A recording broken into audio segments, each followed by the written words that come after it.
ये वायर है और यहाँ पर एक पुली लगी हुई है और ये पुली के ऊपर उनकी तार जा रहा है और यहाँ पर जो है ये 40 kg का वजन इसमें लटक रहा है, 40 kg मास है।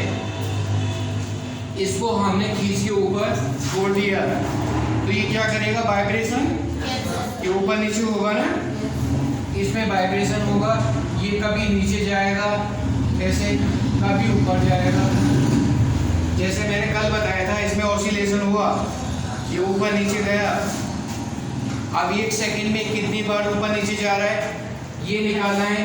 तो ये फ्रीक्वेंसी होती है 1 सेकंड में जितने टाइम से जाता है, जितने ऑसिलेशन लगा रहा है 1 सेकंड में, उसे फ्रीक्वेंसी कहते हैं। फ्रीक्वेंसी की यूनिट होती है हर्ट्ज। F इक्वल टू, ये लेंथ है इसकी 2 मीटर, 2 मीटर लेंथ है। 1/2 है रूट T अपॉन M। ये formula frequency of the wire, time period T का जो होता है, T का जो 1/F होता है ना, या F निकालना तो 1/T कर देते, टाइम पीरियड ही निकल आएगा। तो अब ये देखा हमने, इसका इस पर M है, M इक्वल टू इसका capital mass, M equal to है 40 kg। तो टेंशन जो होगा T इक्वल टू mg होता है, mg, m 40 और g की वैल्यू 9.80 होती है ना, लेकिन वो 10 के राउंडिंग है इसलिए हमने उसे ले लिया। 9.8 10 की राउंडिंग हो गया तो 400 न्यूटन हो गया टेंशन। इसके अंदर टेंशन 400 न्यूटन है, ये फोर्स लग रहा है। Frequency F equal to 1/2, length 2 है, 2 मीटर, ये लेंथ 2 मीटर है, रूट टेंशन 400 अपॉन मास पर केजी 2.5 मल्टीप्लाई 10⁻⁻³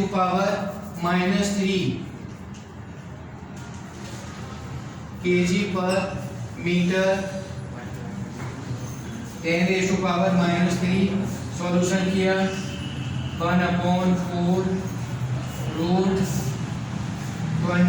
400 अपॉन 25 मल्टीप्लाई 10 की पावर, पॉइंट हटा दिया तो यहाँ 4 कर दिया, माइनस का 4।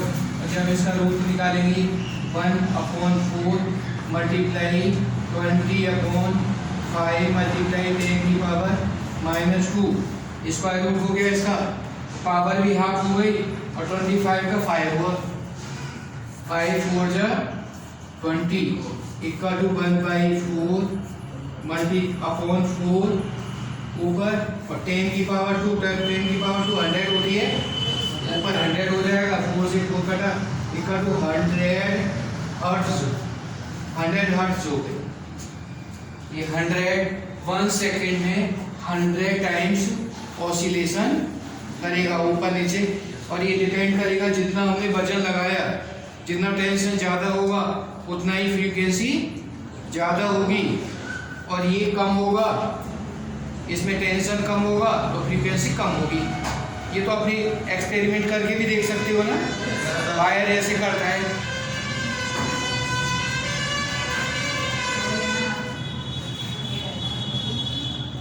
Time period T, time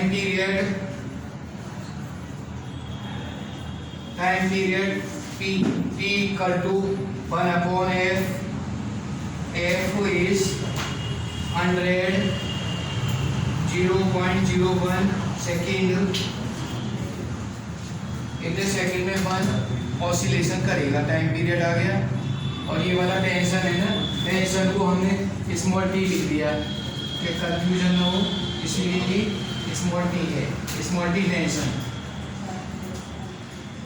small t is tension, और टाइम पीरियड कैपिटल हो गया।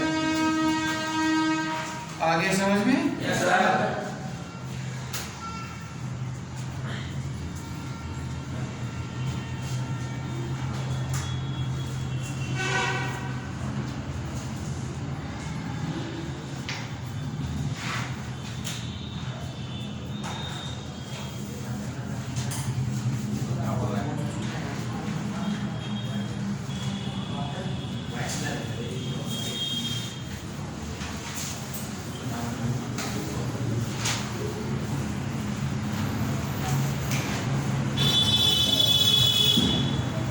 बॉडी, इस पर मास और 10 kg का मास लटका हुआ है और मास पर KG of wire 2.5 multiply 10⁻³ kg पर मीटर दिया है। तो इसकी फ्रीक्वेंसी निकालनी है और इसका टाइम पीरियड निकालना है। बिल्कुल सेम है, मैंने खाली चेंज कर दिया है मास, कैपिटल एम मास को चेंज कर दिया, तो इसकी फ्रीक्वेंसी और टाइम पीरियड निकालना है।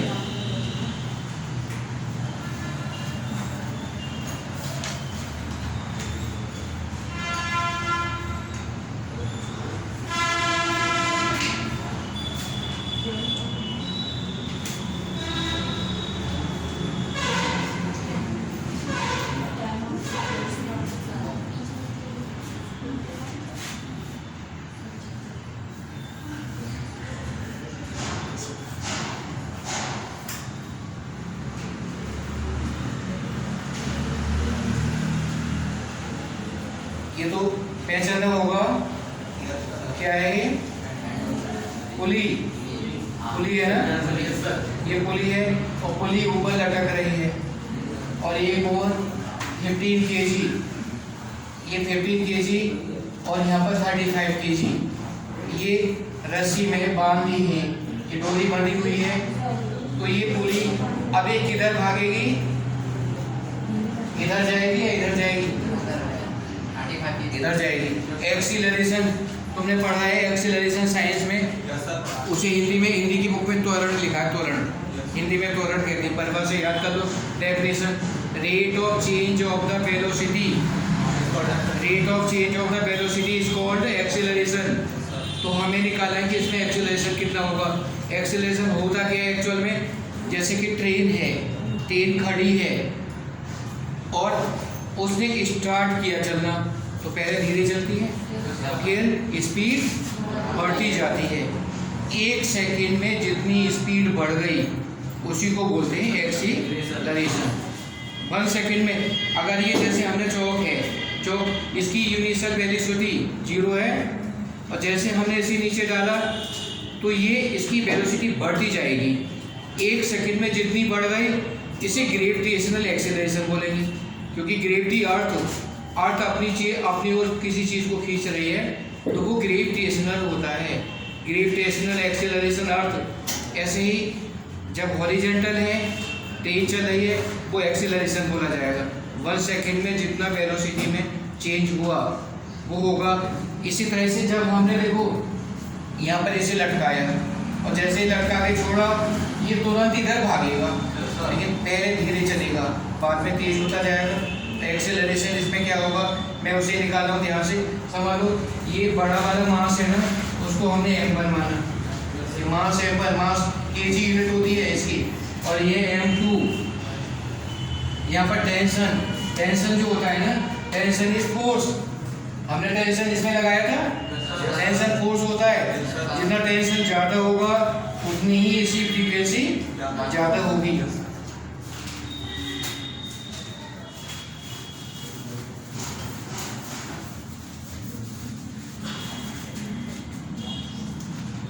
इसका जो फोर्स है ये m1g ज़्यादा है, m1g is greater, m1g minus t equal to m1e।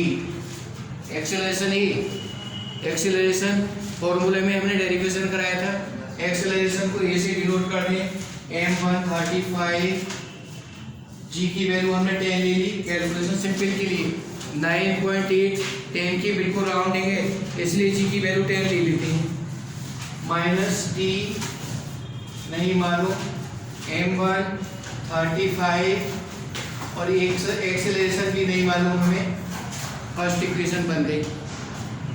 Second वाली में देखा t माइनस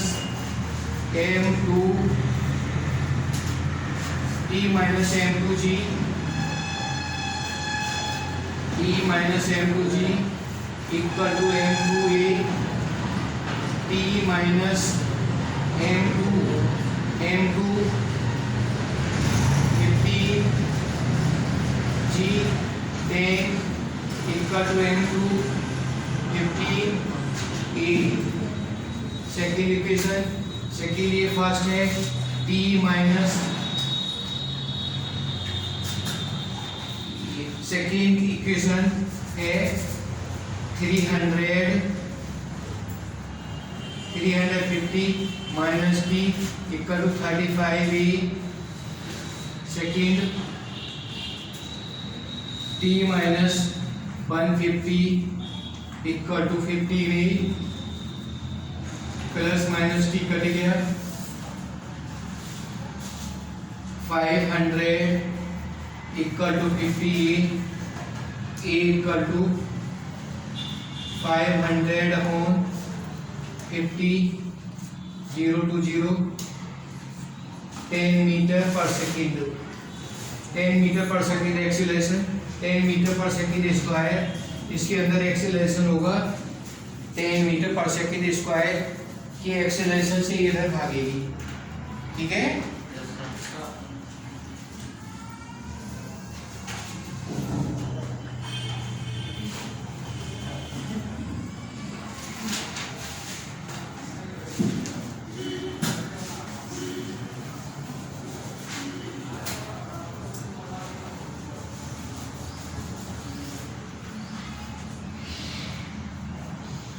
इसका एक्सेलरेशन निकाल लोगे। देखो सेम वही फॉर्मूला सब कुछ ही लगा के इसका एक्सेलरेशन निकालना है।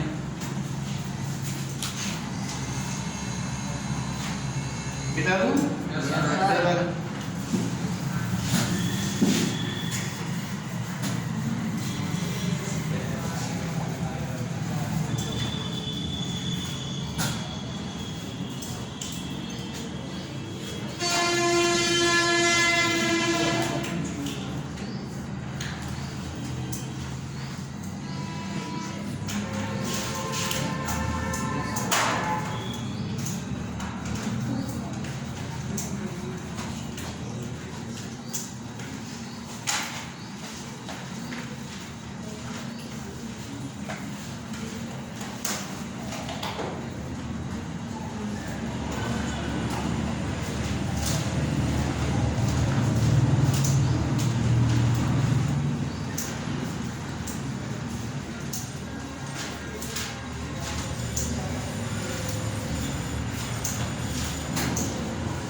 देखो अलजेब्रिक एक्सप्रेशन है तुम्हारी बुक में।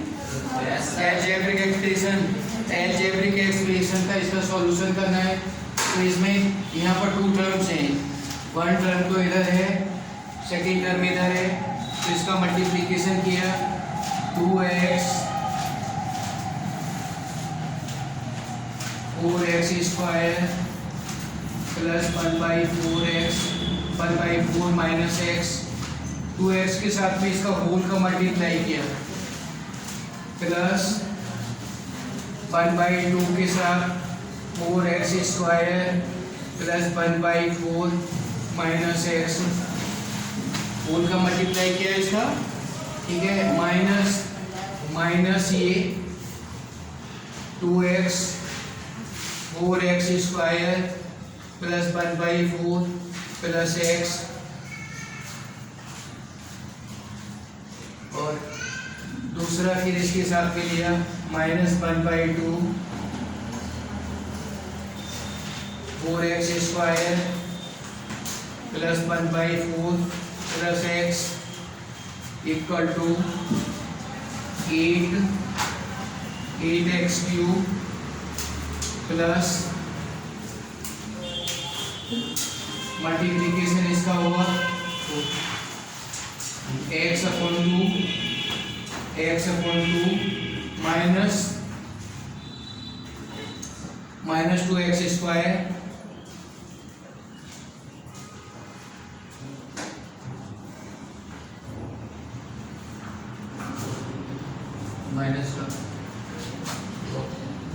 माइनस प्लस इसका किया 1/2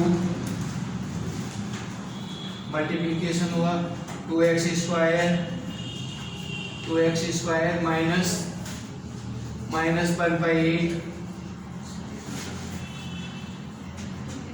माइनस x/2 माइनस ब्रैकेट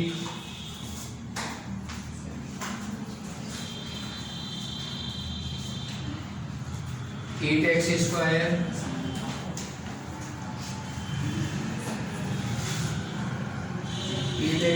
इसका multiplication 8x square plus x/2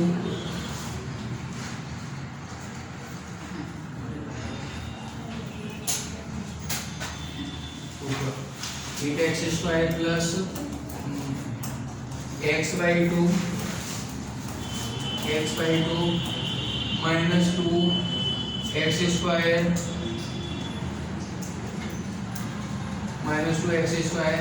plus 2x square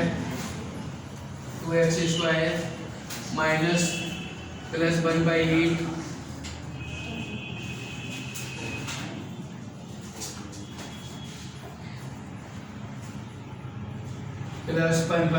plus x/2 से x/2 कटा और ये इससे कटा कैंसिल हो गया, ये इससे कैंसिल हुआ, प्लस माइनस का ये कैंसिल हो गया 8x cube plus 1/8 minus 8x cube minus 1/8 solution किया, ब्रैकेट को खोलेंगे 8x cube plus 1/8 minus 8x cube plus 1/8 ये डिवाइड हो गया, ये माइनस प्लस का कट गया 2/8 इक्वल टू 1/4 इसका आंसर आया 1/4। ये कैंसिल हो गए प्लस माइनस के, आंसर आएगा 1/4। एल्जेब्रिकल एक्सप्रेशन इससे भी बड़ी बड़ी तुम्हारी बुक में है। सबकी समझ में आ गया? बस मल्टीप्लाई का ध्यान रखना है।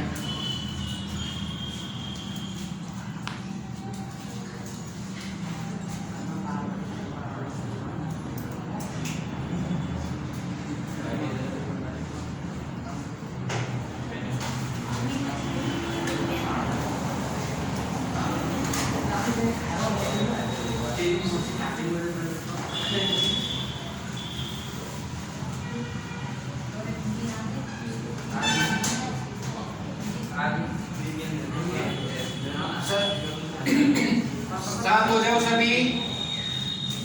In any compound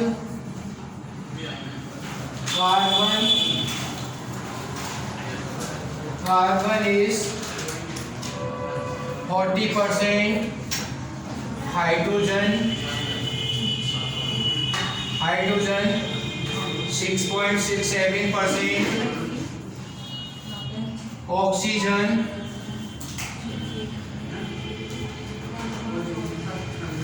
53.33%। molecular mass equal to 180। find the molecular formula, find molecular formula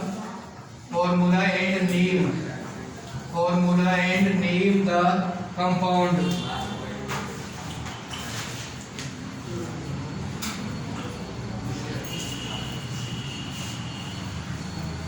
कौन बोला है? मैं क्यों बोला है? आवाज नहीं है किसी की। देखो इसका परसेंट दी है, कल वाला मैंने जैसे बताया था बिल्कुल सेम है ना। मॉलिक्यूलर मास भी दिया, उसका नाम भी बताना है क्या है। इसे मैं बता देता हूँ, फिर तुमसे निकलवाऊंगा ध्यान से। हैप्पी अब से निकलवाऊंगा, देखो ध्यान से सभी समझ लो।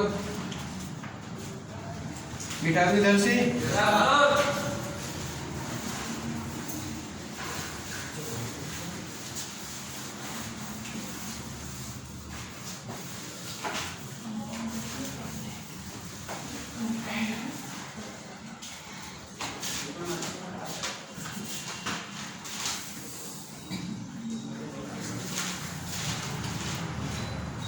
Element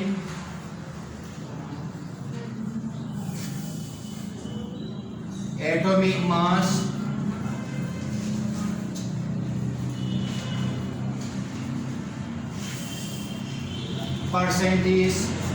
percentage upon atomic mass, simple ratio,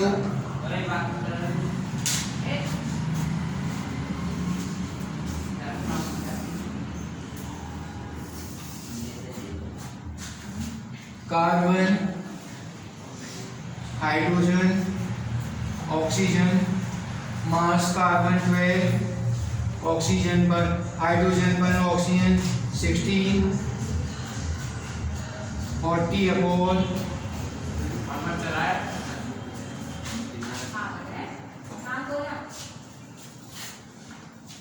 40 upon 12, 6.67 upon 1,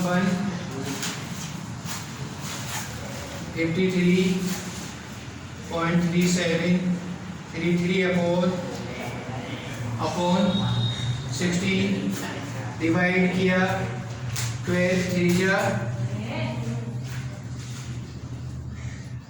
3.33 6.66 और 3.33 सबसे छोटा 3.33 है ना। yes, इसका डिवाइड कर देंगे 3.33 अपॉन 3.33 बना गया 6.67 अपॉन 3.33 इक्वल टू 2 आ गया 3.33 अपॉन 3.33 से डिवाइड किया ये 1 आ गया। एम्पिरिकल फॉर्मूला मिटा दो इधर से।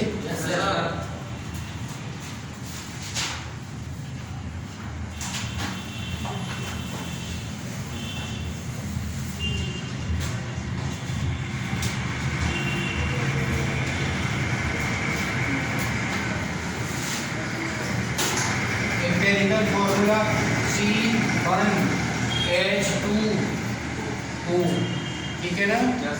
एम्पिरिकल मास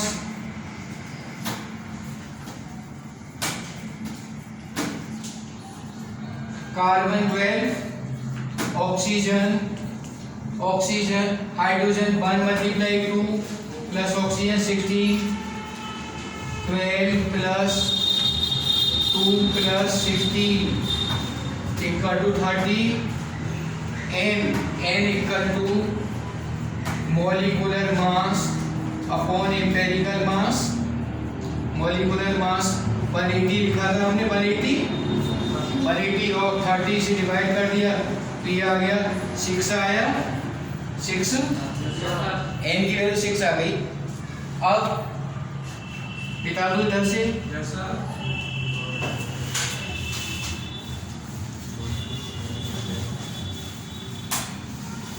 molecular formula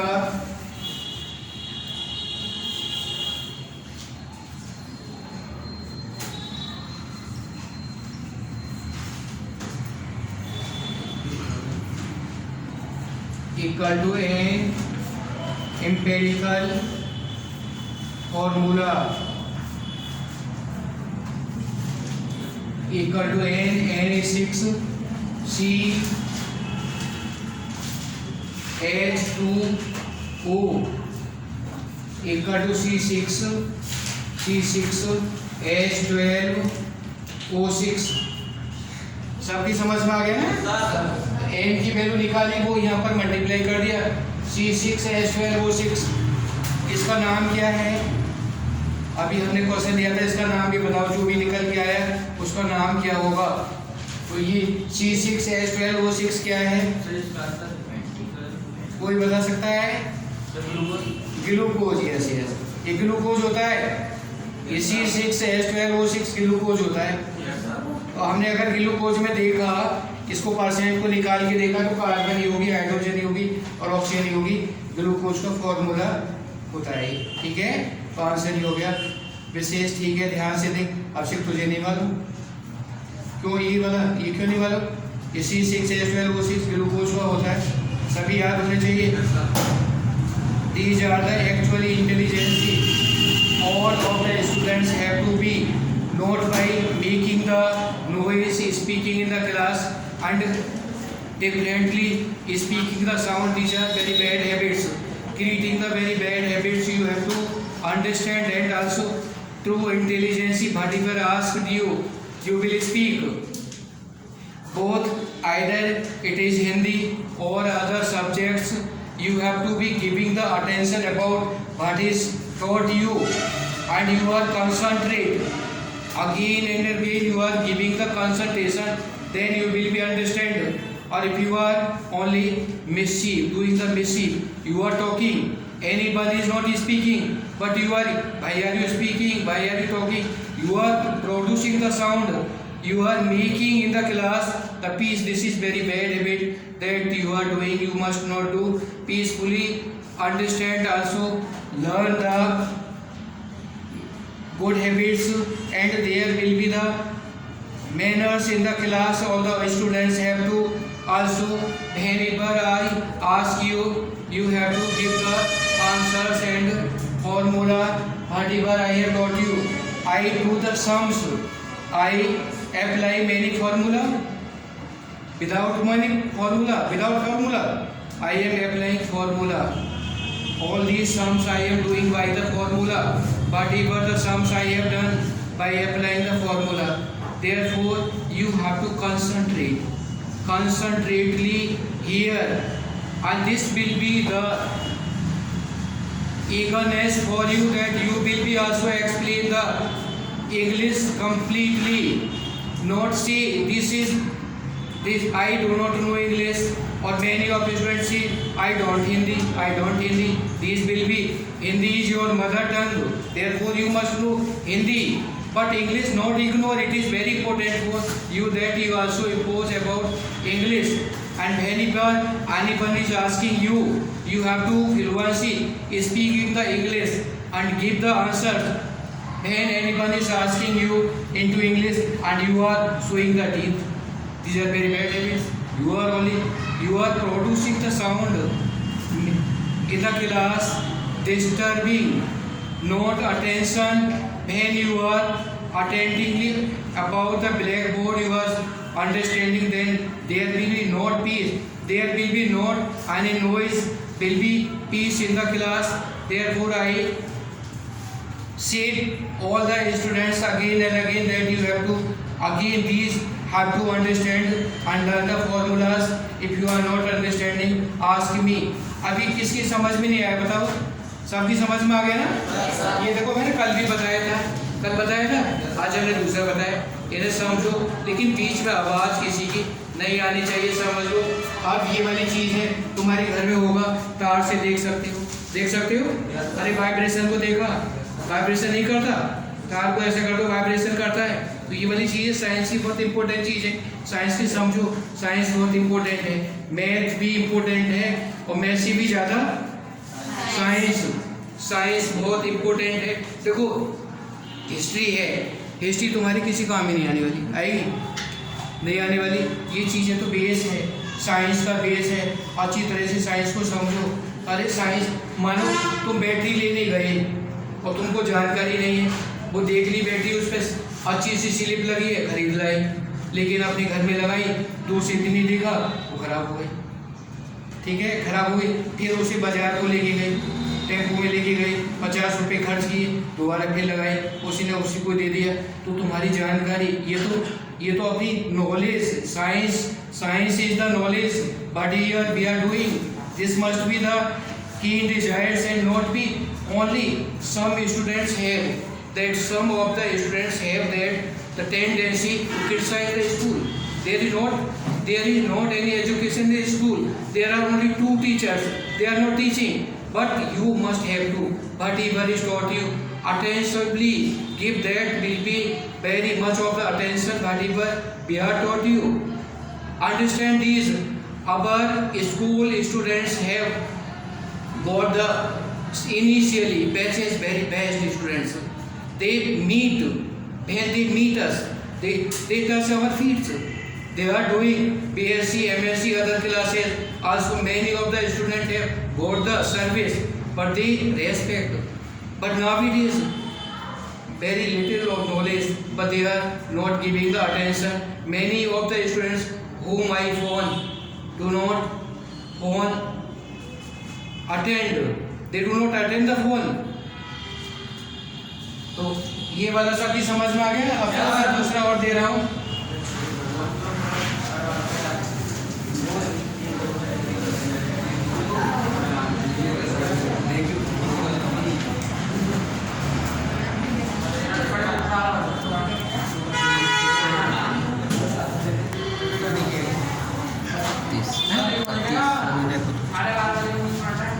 बस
in any compound carbon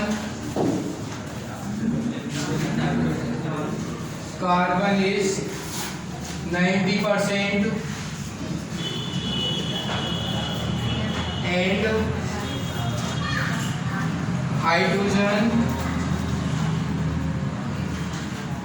hydrogen is 10%. Find the